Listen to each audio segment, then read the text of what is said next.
Hoje nós recebemos com muita alegria aqui o Dr. Ciro Rodolfo. Ele é secretário controlador geral do Estado, da Controladoria Geral do Estado. E tem tido uma atuação muito elogiada pela sociedade com relação a várias medidas tomadas pela Controladoria. Inclusive demonstrando claramente que ele é um servidor do Estado e não um servidor apenas a serviço deste governo, como concursado que é, né?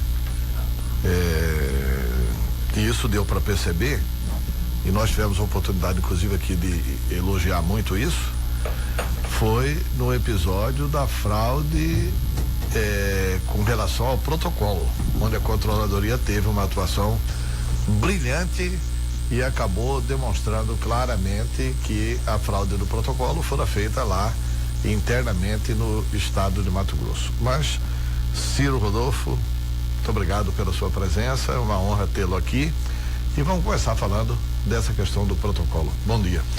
Bom dia Antero, bom dia ouvintes, agradecer o convite já agora no aquecer do ano de 2018, e já vir aqui contribuir com seus ouvintes, com a população do estado de Mato Grosso. Bom dia. E voltando ao assunto lá que conclusões que vocês têm lá sobre essa questão do protocolo? Bom, primeiro, obrigado pela deferência, Antero. A instituição, a Controladoria Geral do Estado, de fato é uma instituição de Estado, uma instituição que existe por força constitucional, por força da Constituição do Estado de Mato Grosso, composto aí pelos seus auditores, seu corpo técnico, exatamente para dar a contribuição ao Estado, à sociedade, e objetivamente sobre a questão do protocolo, a questão que foi avaliada ali em 2017, com tudo que foi agitado na cena, não só na cena política do Estado, mas também na cena da necessidade da sociedade ter clareza do que de fato estava acontecendo a respeito do protocolo do ex-secretário de Segurança Pública, como que isso aconteceu, se isso chegou ao conhecimento do governador ou não. Os detalhes que aconteceram antes com a saída do ex-secretário Mauro Zac, isso aí já foi exposto pelo nosso governador, detalhado pelo nosso governador, só que sem dúvida restou ao governador ele mesmo um desconforto, uma indignação por a existência de um segundo protocolo que teria sido feito pelo ex-secretário. E tão logo surgiu pairou dúvida sobre isso, houve uma determinação do governador e o chefe da Casa Civil à época, o ex-secretário José Adolfo, submetendo à Controladoria Geral que fizesse uma auditoria no sistema de protocolo. Tudo isso foi feito, foi noticiado inclusive por vocês, foi reportado pelo governador e pela instituição, pela Controladoria Geral do Estado, que a análise do banco de dados realmente evidenciou uma alteração nesse protocolo, uma alteração no assunto, uma alteração por usuário do sistema de protocolo. Esse relatório foi concluído, conforme já noticiado por nós e reverberado por vocês, e nesse momento existe uma sindicância instaurada, é um processo administrativo disciplinar em que é garantida a ampla defesa de todos os usuários que tenham manuseado o sistema de protocolo. Todos os usuários que eu digo, todo mundo que tem acesso na gerência de protocolo ali da Casa Civil, são vários servidores que estão sendo ouvidos. Então, nesse momento, existe uma comissão, uma comissão presidida por um auditor do Estado, é conduzida também pela Controladoria Geral do Estado. Foi, inclusive, uma solicitação do próprio chefe da Casa Civil, falou, olha, dado a sensibilidade do assunto, eu não quero nem que essa sindicância seja conduzida no âmbito da própria Casa Civil, então hoje é presidido por um auditor do Estado, acompanhado na comissão também por auditores do Estado, e a gente confia exatamente na capacidade técnica desses auditores, que garantida a ampla defesa aos servidores, tenham um relatório conclusivo. A gente espera que até final agora de fevereiro a gente já tenha uma conclusão a respeito desse procedimento. Tá bom. Laís Souza, bom dia, Laís. Bom dia, Antero, bom dia, controlador. Uma dúvida que a gente tem com relação a essa questão desse protocolo passada essa sindicância, né? Vocês encontraram, identificaram que houve.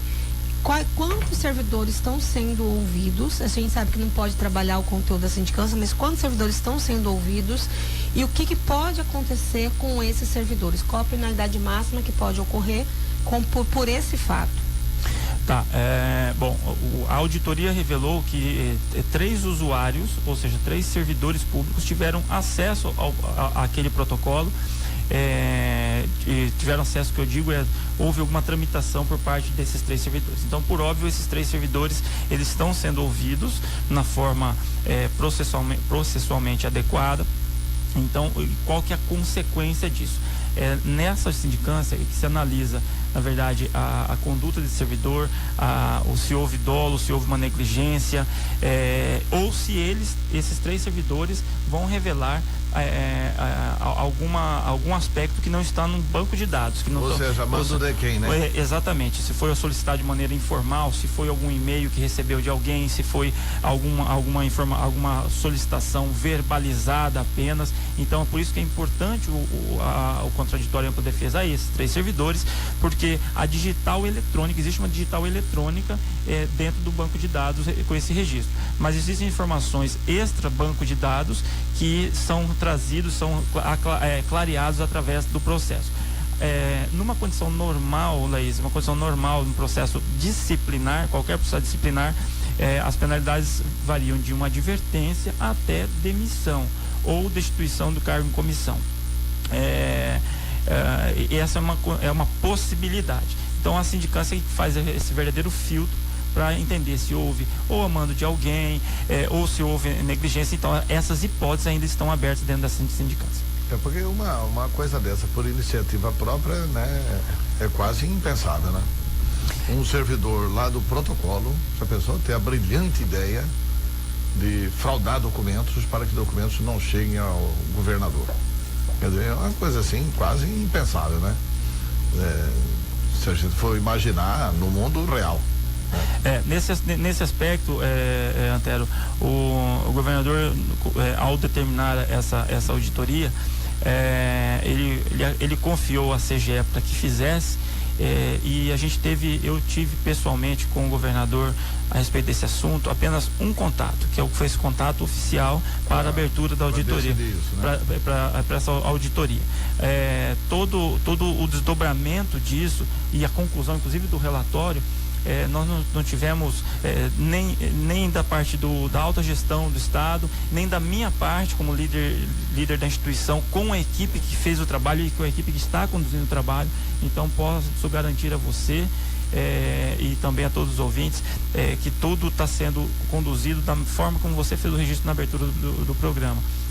Está sendo conduzido de uma maneira técnica, de uma maneira a relatório da auditoria foi célere, exatamente porque era um assunto muito quente e muito precisava dar resposta imediata, muito negativo, exatamente, até para o próprio governo, né? Então isso está sendo conduzido sem assodamento a equipe que conduz, mas ela segue o processo. Secretário Ciro, como que está a questão do VLT? Porque há uma preocupação na sociedade, é o seguinte: primeiro, o Estado não demorou demais para tomar essa decisão? O Estado só soube agora, depois da delação do seu Val? Ou a controladoria já tinha informações dessa corrupção? Porque o próprio atual secretário da cidade, quando deputado, havia denunciado exatamente as mesmas fraudes que depois foram confessadas. E um complemento no que a Antero falou, rememorando que a própria controladoria era quem estava, falavam, né, que a própria controladoria era quem estava segurando essa questão do VLT, negociando, revendo, tentando encontrar uma solução para aquela questão. Eu lembro que quando o senhor veio aqui, a gente até conversou sobre isso, que o VLT estava parado porque tinha problema ali. Exato, Antero, eu acho que é isso que o ouvinte quer de nós aqui. Eu acho que dessa manhã, exatamente, alguns casos concretos. Agradeço a pergunta e de uma maneira exatamente esclarecida por parte tanto do Antero quanto da Laís, e exatamente reaquecer a memória desse cidadão e desse ouvinte, Antero. Eu não entendo, Antero, que tenha demorado. Nós precisamos entender que o VLT é o maior contrato que o Estado de Mato Grosso já celebrou, não na gestão passada, na história do Estado. Esse é o primeiro aspecto.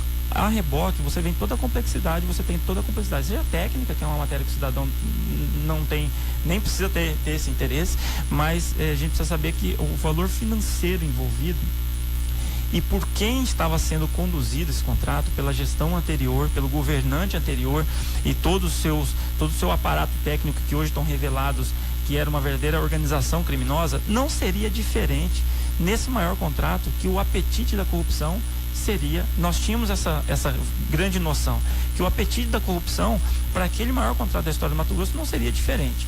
E por conta disso, Antero, o primeiro relatório de auditoria, já na gestão do governador Pedro Táxi, sobre o VLT, a gente concluiu em março de 2015. O governador suspendeu, o contrato já estava suspenso em dezembro, e em março nós apresentamos o primeiro relatório. Nós fatiamos o problema VLT em vários assuntos, seja na execução do contrato, foi um capítulo desse relatório, concluímos em março. Nós tínhamos também uma preocupação financeira com esse contrato, existia um pleito gigantesco, bilionário, por parte do consórcio VLT, contando a história apenas deles. E fizemos um relatório de auditoria também em cima desse assunto. Foi feita uma auditoria pela KPMG também, e nós fizemos o último relatório que nós fizemos sobre o VLT, Antero, já foi em meados de 2016, perdão, final de 2015. Nós fizemos um outro relatório que analisou os episódios, os fatos dentro da licitação do VLT. E para a gente ali foi fatal esse relatório, porque ali que nós revelamos que existiam cláusulas contratuais que foram alteradas pelo ex-secretário da Secopa, em conjunto com o consórcio VLT, depois que a licitação tinha acontecido. Essas cláusulas, para o ouvinte compreender... O ex-secretário da Secopa aí tem nome. Exatamente, o ex-secretário Maurício Guimarães. Isso, Maurício Guimarães. Essas alterações de contratos, além de serem ilegais, elas tiveram impacto na execução do contrato, propiciou que a execução do contrato acontecesse de uma maneira muito favorável ao contratado, ao consórcio. Isso foi muito importante, e foi por conta desses relatórios, desse acervo de relatórios determinado pelo governador do estado, prudentemente, ainda que pesasse um desgaste político sobre a matéria. É normal, o cidadão então, que está... Em 2015 vocês já tinham detectado isso? Eu vou só confirmar, no intervalo eu só confirmo se é final de 15 ou final de 16. Eu vou dizer assim para você, em setembro, eu não lembro agora se foi de 15 ou de 16. De 16. Já me confirma ali a minha assessoria, 16. Em setembro de 16 nós concluímos esse relatório, para que, inclusive, esse relatório subsidiou uma segunda ação, uma ação aí sim, uma ação de improbidade em 2016. É fato que nós somos de controle interno, nós não tínhamos a digital do crime, do caminho do dinheiro, da propina, isso a gente não detém, mas só que tudo isso foi subsidiando essas outras autoridades. Então a Operação Descarrilho, Antero, a Operação Descarrilho, quem tiver o cuidado de dar uma lida no relatório da Polícia Federal que deflagrou a Operação Descarrilho, vão perceber que ali ela está 100% fundada nesse relatório. Ele colaborou muito com esse relatório. O Silval, a gente ficou sabendo só a partir da delação do Silval. Não, Antero, eu não concordo. A gente tem que ter um pouquinho de cuidado com o cidadão ouvinte, senão parece isso, porque isso está mais fresco, mas é um trabalho que foi silencioso, sim. Veja bem, isso aí eu acho que é um tiro no pé, mas é uma tese equivocadamente defendida pelo governo. O governo Rodrigo é o seguinte: o Wilson Santos, quando fala como secretário das cidades, fala em nome do governo. Sim. Porque, vamos lembrar, em setembro de 2016 vocês fazem esse relatório. Portanto, em setembro de 2016, o Estado faz ação de improbidade. E vamos pegar o noticiário de 2017. Quando o Wilson assume a Secretaria das Cidades, ele faz um esforço hercúleo para dar mais 900 milhões para essa empresa. Ele leva o governo do Estado a fazer propostas, cobra da Procuradoria-Geral do Estado, para o Estado se mobilizar. Pelo amor de Deus, está defendendo as empresas. Tá, não, Antero, também eu faço também, desculpa, também não posso concordar com esse ponto de vista, porque nesse debate não é o secretário de cidades. A Secretaria de Cidades, também vocês noticiaram isso, então isso está muito bem registrado em todos os veículos de comunicação.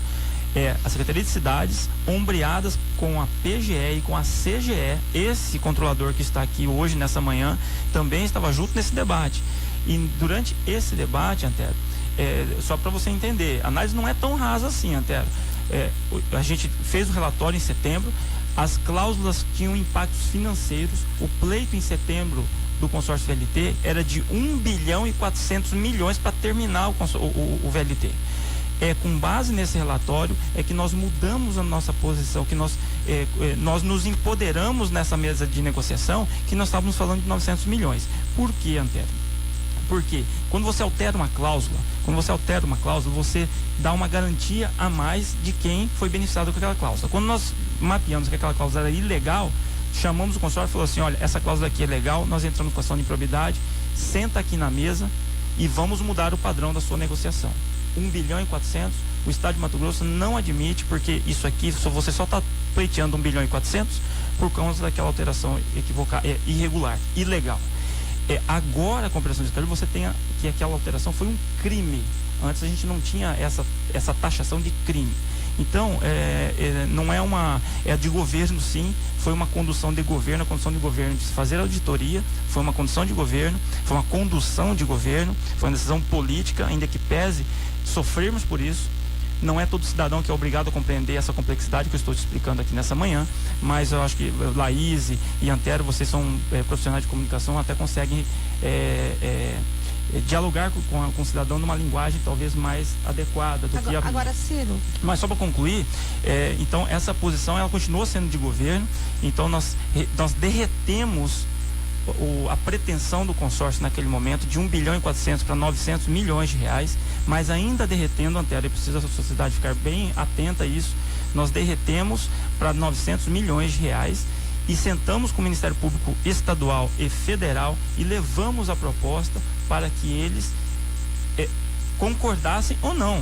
Não concordar é parte do debate. Caso contrário, a gestão anterior, quantas vezes a gestão anterior levou o Ministério Público para falar: eu quero renegociar a dívida com o Banco of America. Ministério Público, é a maior negociação que eu vou fazer dentro do Estado. Você concorda comigo? Isso foi feito? Acho que não, Antero. Não, nunca foi feito. Só para pegar esse exemplo, tá? Só para parar por esse exemplo.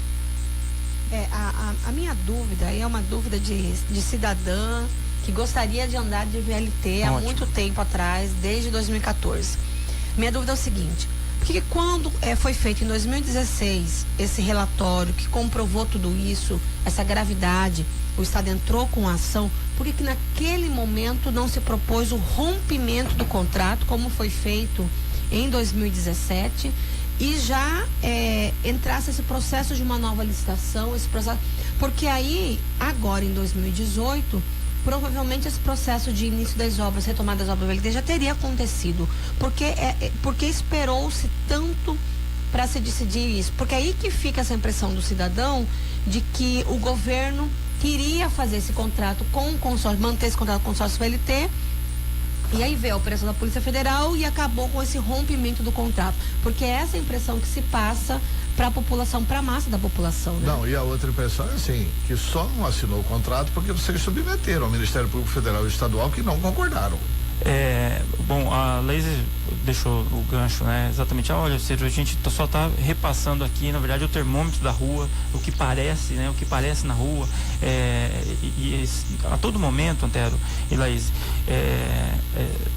sobre o assunto do VLT, nós sempre tentamos fazer esse exercício de estar antenado realmente com o som da rua. Isso é importante, e aí quem atua nesse caso é o gabinete de comunicação para levar a informação de uma maneira que atenue esse calor da rua, mas em paralelo nós também temos uma questão jurídica, uma questão contratual que também nós não podemos escapar, não podemos fugir dela.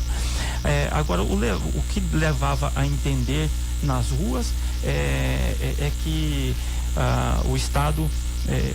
parece que o Estado tinha uma crise, às vezes tem uma crise assim, olha, ele está atuando em duas frentes, né? Ele está tentando a improbidade de um lado e sentado com o consórcio de outro, né? É justamente essa impressão. As pessoas assim, ela fala assim, olha, como que você vai sentar com o inimigo, você está acusando ele aqui e está sentado com ele acolá. Isso foi uma estratégia nossa mesmo.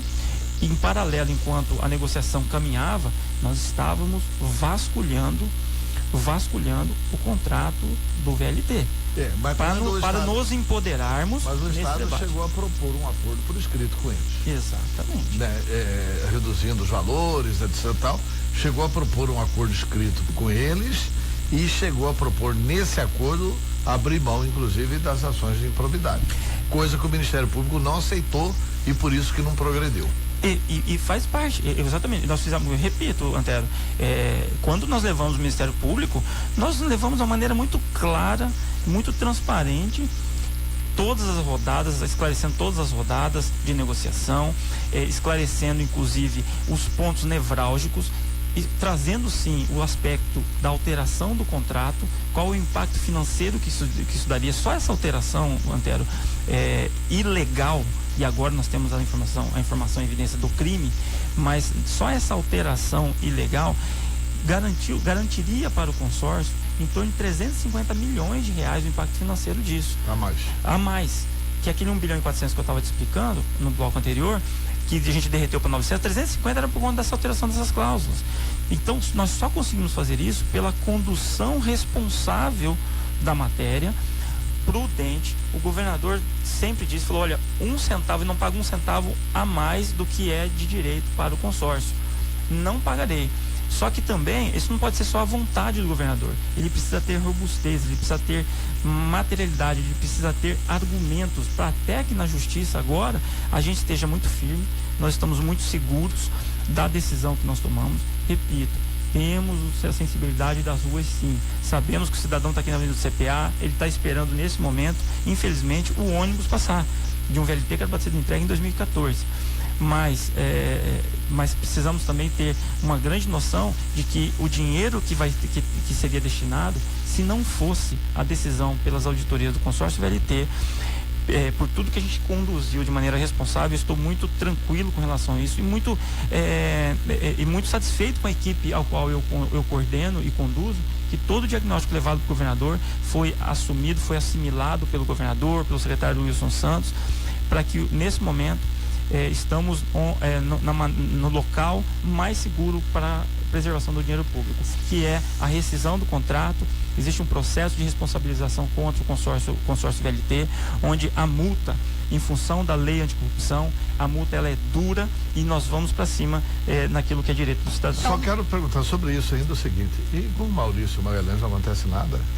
Quer dizer, um cidadão que é agente público, ele altera um contrato, o sistema RDC, até a vovó Laudelina, que já morreu faz tempo, sabe que não pode ter alteração de cláusula. Aí ele altera uma cláusula, que coincidentemente dá 350 milhões a mais para o consórcio.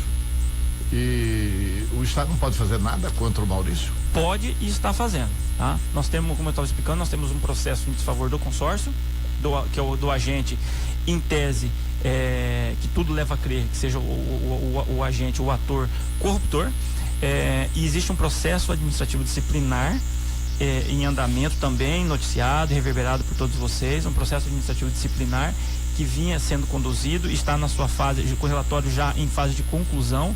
É fato que durante a fase de conclusão, olha só, durante a fase de conclusão desse processo disciplinar, sobrevém agora a delação do ex-governador. Quer dizer, é mais uma prova. Se a gente já tinha um acervo de provas caminhando dentro do processo disciplinar, agora nós temos mais uma confissão do ex-governador, mostrando em negrito aonde estava, onde ocorreu a corrupção, quando pediu, quanto pediu e qual foi o caminho do dinheiro. E o que ele cita sobre isso? O ex-governador? O ex-governador cita que recebeu, atendeu as duas empresas do consórcio, seja o fornecedor do veículo leve sobre trilho quanto da construtora, exigiu 3% do valor do contrato, para que, a título de propina, que tudo ia ser facilitado na execução do contrato. Isso está tudo na delação homologada no STF e inclusive no relatório da Polícia Federal. Inclusive um caminho do dinheiro. O consórcio teria contratado uma empresa, subcontratado uma empresa para prestar serviços fictícios, emitir nota fiscal, é uma corrupção bem elaborada, não foi sacola de dinheiro dentro de um pão ou dentro de uma mala que foi levado no gabinete do ex-governador. Isso foi feito através de subcontratação de serviços fictícios, é algo bem engendrado. Então isso custou tempo para se revelar. Repito, só para deixar bem claro para o ouvinte, o relatório de auditoria, nós não somos policiais. O relatório de auditoria de controle interno concluiu, diagnosticou ao governador: cuidado, nós temos problemas nisso, vamos conduzir de uma maneira com cuidado, precisamos debater isso aqui, tem impactos financeiros. Esse relatório o governador submeteu à Polícia Federal, ao Ministério Público Federal, ao Tribunal de Contas, todas as autoridades que têm outros poderes, inclusive os poderes policiais. Demorou um pouco ou não por parte da Polícia Federal, do Ministério Público Federal, isso é um debate que não me compete. O fato é que o ex-governador foi preso por causa de incentivos fiscais, 2 anos depois confessa, e aí você tem agora a tempestade perfeita, e graças a Deus chegamos a esse ponto. Eu acho que é para isso que eu estou aqui, para diagnosticar a alta gestão, qual é o caminho certo, o caminho responsável e o caminho que vai dar a segurança para a tomada de decisão e sempre que possível também o interesse público. É o caso do VLT, os dois, atingimos as duas coisas. Quero fazer uma última pergunta com relação ao tema VLT, Antar, para a gente prosseguir. Secretário, o senhor acredita que esse ano vai ser um ano só de batalhas jurídicas e que o VLT não vai, que na prática a gente não vai ter uma nova empresa sendo contratada justamente por causa desse montante, que qualquer magistrado que for analisar um mandado de segurança vai ter um cuidado muito maior em se decidir, porque a gente está falando de bilhões, não estamos falando de 100 mil, né? Você acredita que todo esse processo vai ser um processo longo e demorado, ou a população pode acreditar aí que esse ano já temos uma nova empresa para tocar a obra? Esse ano nós temos uma empresa nova para tocar a obra. Eu estou muito seguro disso, porque, repito, as providências de rescisão do contrato hoje, elas estão sustentadas em pilares muito firmes, com evidências muito fortes, que houve uma engenharia de crime aos cofres públicos. Isso está muito sólido, então o que torna a situação do magistrado uma situação até melhor para tomar a decisão. Uma liminar de um mandado de segurança, porque a gente só fez isso, estamos nessa fase, porque as evidências não, tá? Deixa eu até corrigir, as provas, elas são muito robustas, são muito contundentes.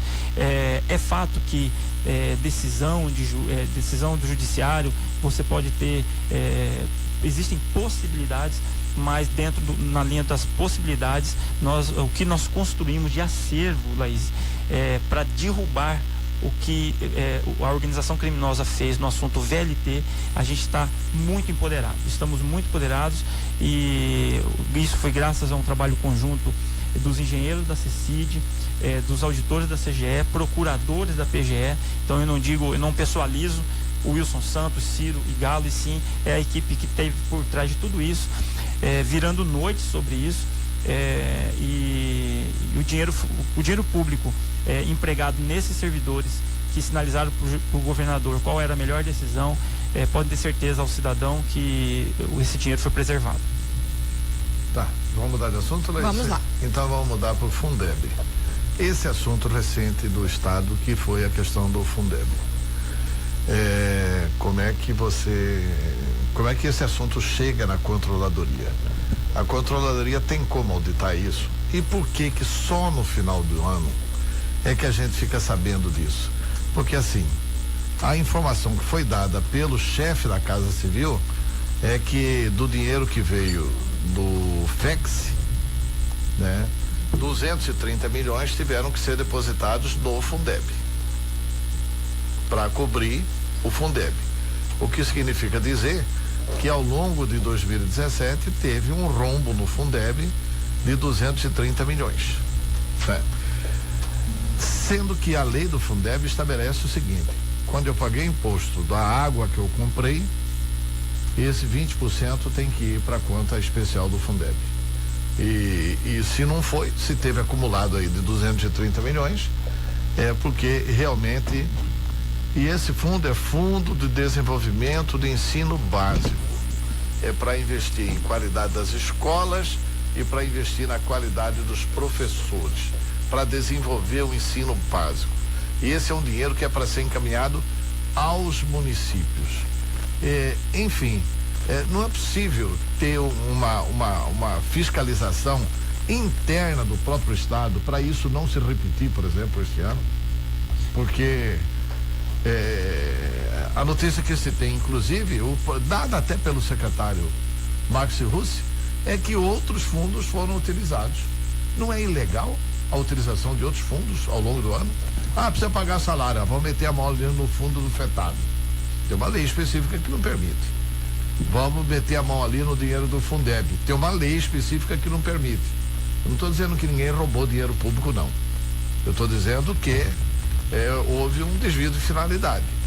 E como é que esse assunto chega na controladoria do Estado e se é possível propor decisões que impeçam isso ao longo de 2018, 19, 20, etc. Bom, Antero, como que chega, vou começar ali pelo início, né? Como que chega isso na Controladoria Geral do Estado? A Controladoria Geral do Estado, ela tem sido reconhecida mais por vocês nos momentos das auditorias. É o que ganha mais notoriedade por vocês e tal, mas existe uma atividade que nós fazemos que é o controle propriamente dito, que é a atuação concomitante, é o ato administrativo que está acontecendo nesse momento.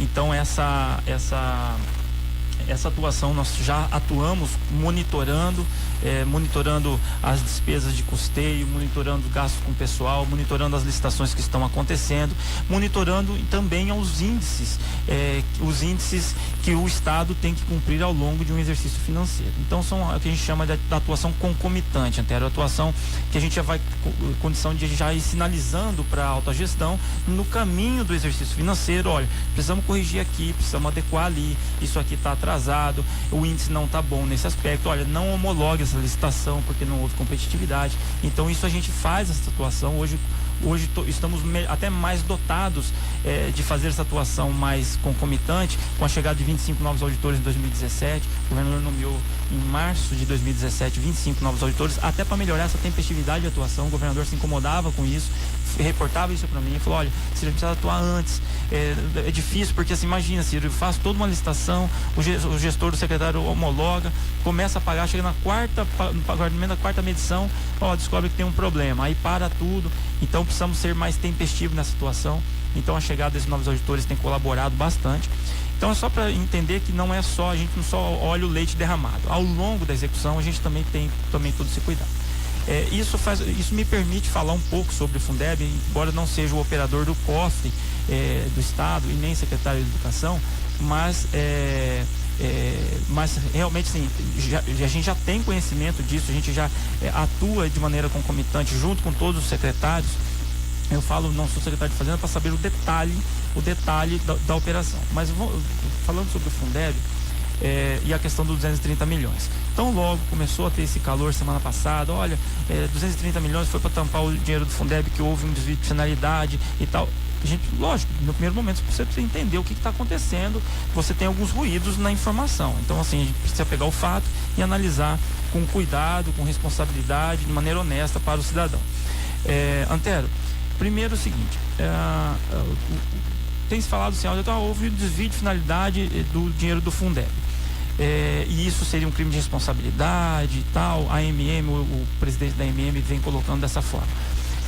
Desvio de finalidade do uso do Fundeb. AMM, só um parênteses, o presidente da AMM, ele colocou aqui numa entrevista que assim que o Max Russi tomou posse, ele havia alertado o Max Russi numa reunião lá, dizendo: olha, por que é que sempre aumentou o ICMS, a receita de ICMS no Estado constantemente aumentou e todo mês está sendo passado recurso a menos do Fundeb. Tá, aí que eu tô dizendo. Ele teria alertado o Max Russi lá atrás. Antes de saber dessa notícia. Aí que eu tô te falando sobre a comunicação.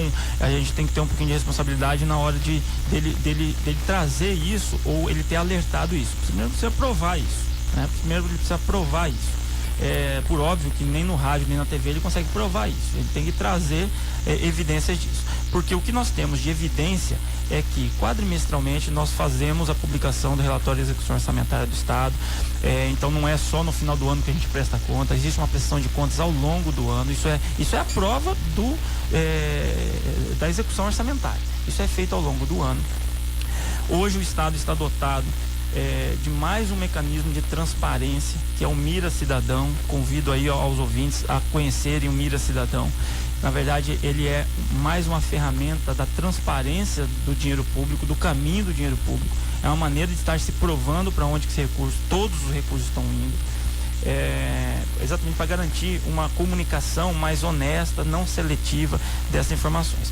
Então, voltando, Antero, a questão pegando a questão do presidente da AMM, com todo o respeito, até pela instituição que ele lidera, preciso tomar um certo cuidado, que existe uma diferença entre um dinheiro que está no Fundeb e um gestor, seja um prefeito ou seja um governador, utilizar o dinheiro que está no Fundeb para pagar outras despesas.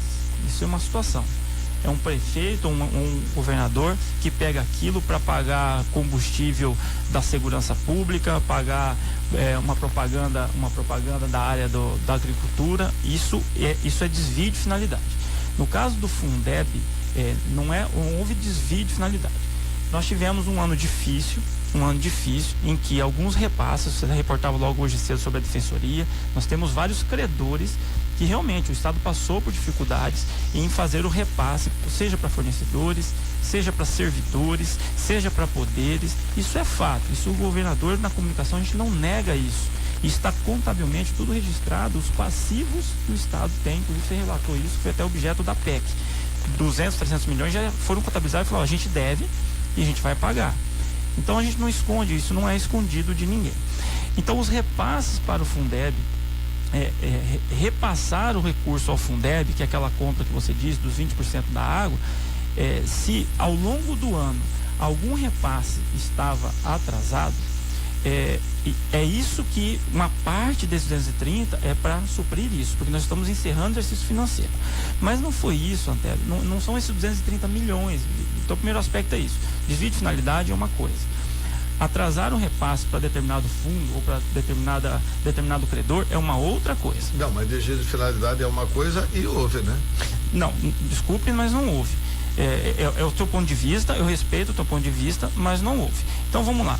Estamos encerrando o exercício financeiro e esses 230 milhões, Antero, como que passa isso pela CGE? Nós já tivemos esse cuidado, até para ouvir aqui, eu já tive esse cuidado para não ser irresponsável e passar uma informação de alerta ou de achar, né? Isso tudo eu tenho que falar porque eu tenho que prestar contas do que eu estou falando. Desses 230, Antero, a gente tem que entender que uma fatia dessa pista de 230 é o repasse do Fundeb ordinário do mês, uma parcela de dezembro, disso. Tá certo. De dezembro. Essa é uma parcela, está ali, tá? O outro aspecto que gerou uma grande repercussão lá no cofre do município, preciso entender que é uma repercussão positiva no cofre do município, foi, Antero, por conta do êxito do Refis, o êxito do mutirão, o êxito do Cira, o êxito do FEX que chegou. Você teve um aporte em 2017, em dezembro de 2017. O Estado queria que esse aporte acontecesse em agosto. Nós estávamos batalhando para tudo isso acontecer em agosto. Mas, infelizmente, todo o trabalho que vem sendo feito silenciosamente, esse dinheiro não caiu do céu. Aconteceu em dezembro. Ele aconteceu em dezembro. Ano passado, os municípios também, se posso dizer que isso é um sofrimento para o município, se assim posso dizer, conforme o presidente da AMM coloca, mas ano passado, as contas públicas do município foram salvas também no dia 29 de dezembro de 2016, por conta dos efeitos da repatriação e do FEX que chegou também. Isso é um efeito positivo, que surpreende positivamente o gestor municipal.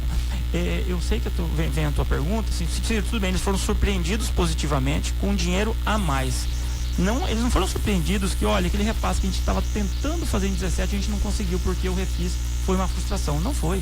O Refis chegou a 260 milhões de reais do Refis, do mutirão. Mas eles foram surpreendidos positivamente também com dinheiro a mais do FEX. Sim, também é mais o FEX. E não só por causa disso. Não, por causa de alguma partezinha que ficou para trás de 2 vezes. não, sim, é porque você tem que entender. Eu não estou dizendo que seja os 230 milhões. Isso. Eu acho que o seu raciocínio é muito bom e muito lógico aí. Isso. Tem a parte de dezembro, evidente. Então é 230 milhões menos dezembro. Isso. Né? Tem que ver o que normalmente vai em dezembro. E esse excesso de arrecadação, claro, 20% é do Fundeb. Isso. Então tem isso também. Mas não vai dar os 230 milhões. Não. É evidente que uma partezinha deixou de ser encaminhada nos meses. Aí anteriores. ótimo, é isso. Aí eu fico feliz nessa manhã eu fico feliz exatamente com essa conversa. Espero ter contribuído para esse debate, inclusive com o presidente que nos ouve, o presidente da AMM, que uma partezinha, que parte é essa? De atraso de repasse ao longo do exercício, concluído 2017, o Estado salda esse compromisso. Ainda deixamos credores para trás, o Antero, é fato, sim. Mas exatamente, mas o do Fundeb, ele foi um credor priorizado. Então, assim, os poderes. Então, nesse fechamento de 2017, foram 2 priorizações. Esse grande credor, que é legítimo, constitucional, que é do Fundeb e da educação e da geração das nossas crianças, e também os poderes, tá, Antero? No final de 2017, também uma grande parcela para os poderes, foram os 2 grandes credores que receberam esses aportes, que foi tanto do Fundeb quanto dos poderes. Secretário, só uma dúvida. Se referiu aí que houve alguns atrasos no Fundeb. Esses atrasos, a minha dúvida é a seguinte: esses atrasos foi para repassar para o Fundeb, o dinheiro entrou em caixa do governo e não foi retirado os 20%, o que caracterizaria lá o que está previsto no artigo 23 da Lei 11.494, que trata do Fundeb, né, que vai caracterizar o uso indevido desse recurso, ou foi dinheiro que não entrou? Eu acho que essa é a grande dúvida. Tá. Dessa parte, referindo já a essa parte que o senhor explicou, essa parte que não foi de IFEX, que não foi de tudo que foi recuperado em dezembro. Eu agradeço a citação do artigo 23, porque já vi alguns, inclusive pessoas com bom conhecimento sobre a matéria jurídico-legal, mas o parágrafo que diz que se for dado uso indevido, o uso indevido, que é um parágrafo 2º, é o parágrafo 3º do artigo 6º. O artigo 6º fala da compensação da União. A União se obriga a fazer compensações. Esse é o artigo 6º.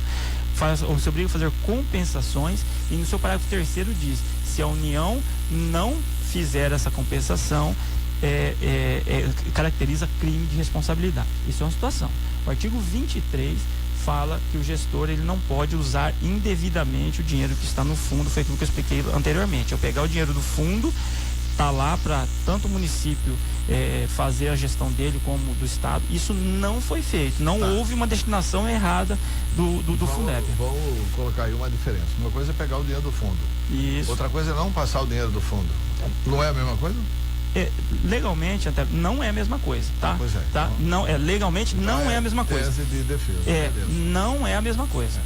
Tá? Aí agora é o seguinte, essa é uma situação. A segunda situação, nós estamos no exercício financeiro, estávamos no exercício financeiro de 2017, eventual. Hoje, por exemplo, nós ainda temos, eu preciso fazer o repasse para os poderes, ainda ficou indo um pouco para trás do ano de 2017.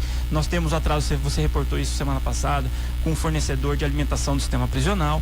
É preciso entender, Antero, que... Na quarta-feira eles não jantaram. Não, eu sei.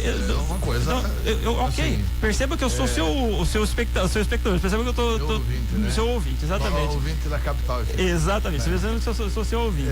Porque assim... porque é grave demais.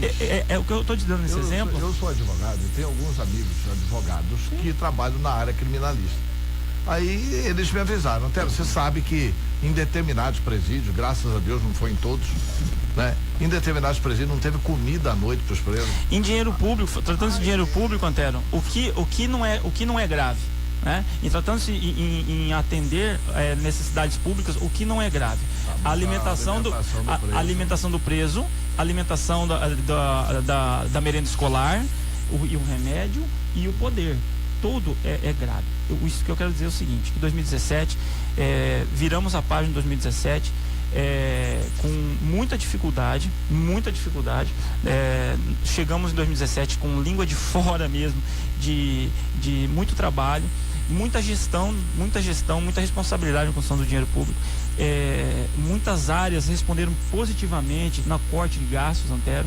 Não foi fácil cortar o custeio público em 3 anos, cortar mais de R$1 bilhão com custeio público. Em tecnologia, por exemplo, no estado gastava R$200 milhões, hoje a gente gasta R$80 milhões, são 120 milhões a menos, agora a gente revela que é resultado de corrupção.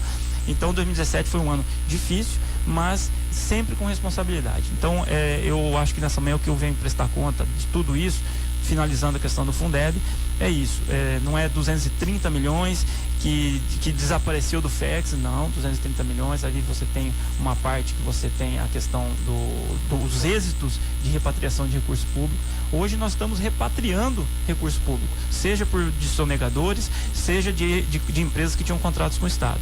Isso é uma condução que mostra bem a nossa cara, não só institucional da CGE, a colaboração da CGE, mas também do que o governador e a sua equipe tem atuado para equilibrar esses pratos. Não tem sido missão fácil, é por óbvio que a PEC vai colaborar muito, a PEC Teto do Gasto já colabora muito para um 2018 melhor. Nós temos perspectivas de 2018 economicamente, o país mesmo recuperando.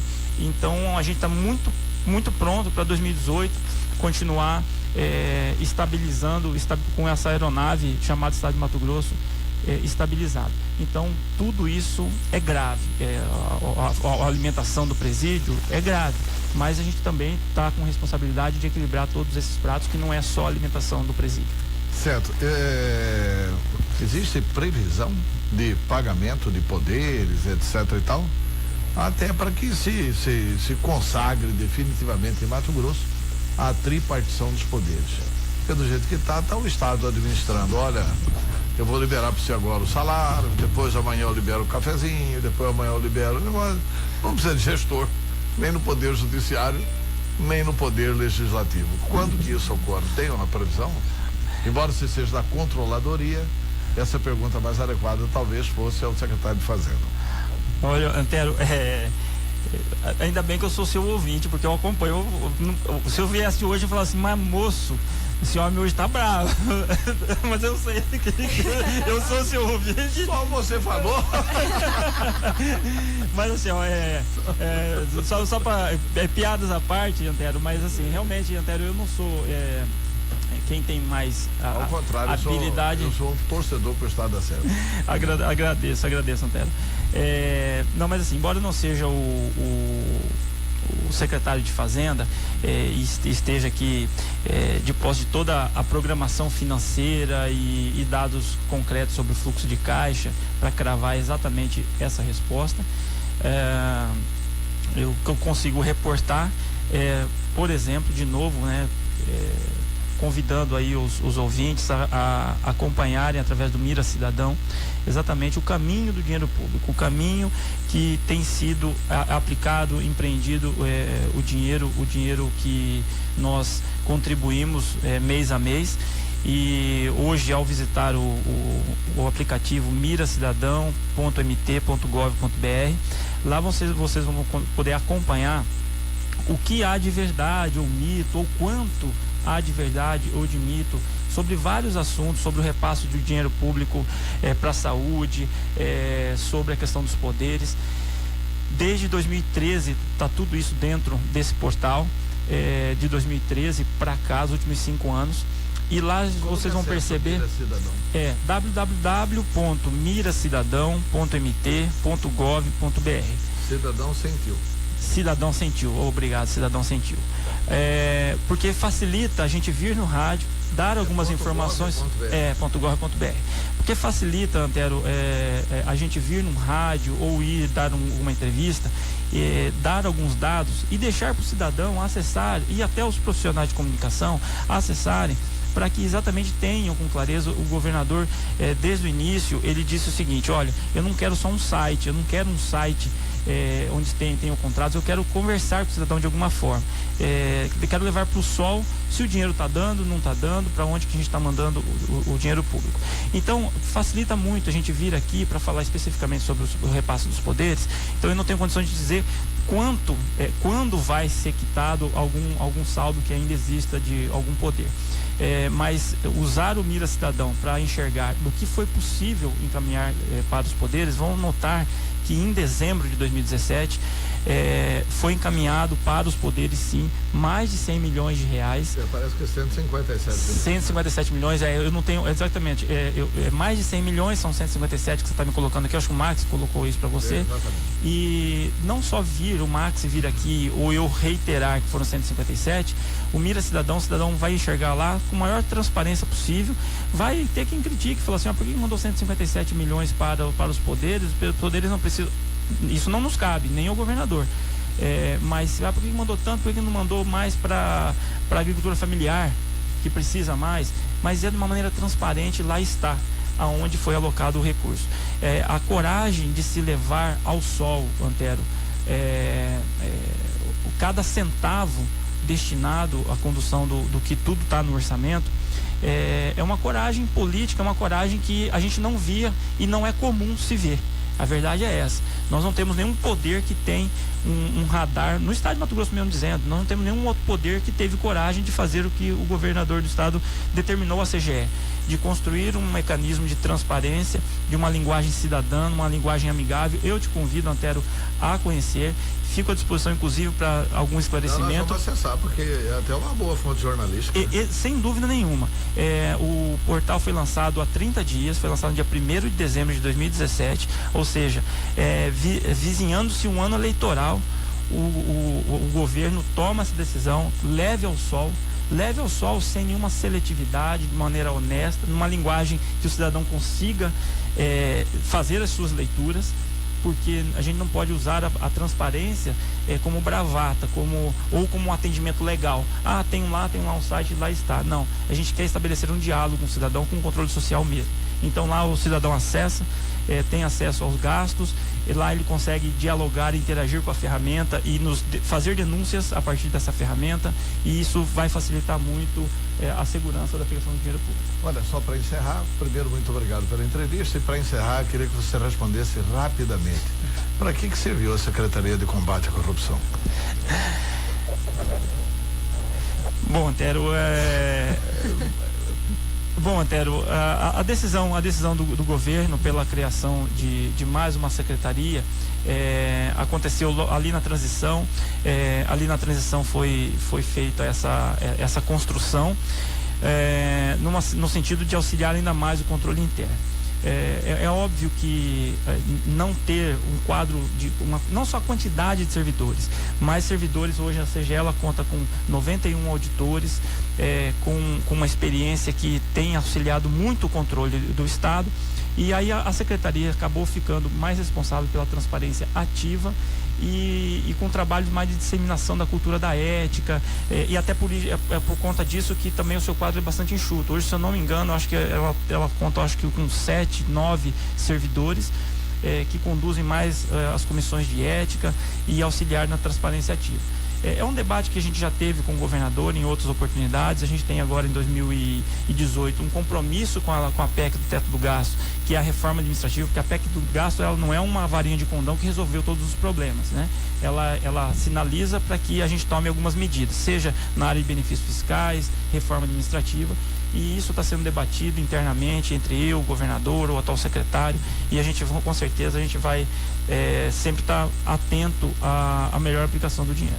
Muito obrigado pela entrevista. Antero, antes do Ciro se despedir, só para avisar que tem centenas de pessoas que mandaram perguntas no nosso Insta, no WhatsApp, que a gente, como o assunto rendeu muito, acabou que a gente não perguntou, fez as perguntas. Teve pergunta de ligação, telefone perguntando quando vai sair o dinheiro do seu Eugênio, perguntando quando vai sair o dinheiro dos aposentados, que não saiu ainda. No Instagram perguntaram com relação aos servidores públicos que estão envolvidos nessa questão do contrato do VLT, que foi trocada a cláusula, se eles estão sendo investigados ou não. Teve pergunta também sobre desvio dos recursos do Fundeb com relação ao crime, Então, assim, até no WhatsApp veio algumas perguntas de advogados perguntando também sobre isso. Então, eu peço desculpa a todo mundo, mas a gente traz o Ciro de novo aqui para responder. Porque às vezes dá tempo, às vezes não dá tempo. Muito obrigado, Ciro. Obrigado, Antério. Eu já fico com um compromisso com os ouvintes, Laís, depois a gente dialoga com você aí da carga disso. A gente vai ter o prazer de levar todas essas perguntas e inclusive dar carga na ouvidoria, no Fale Cidadão, na ouvidoria, e aí a gente fazendo esse feedback para esses ouvintes. Tá. E obrigado aí a toda a audiência. Muito obrigado pela entrevista, você veja como se foi bem tratado aqui.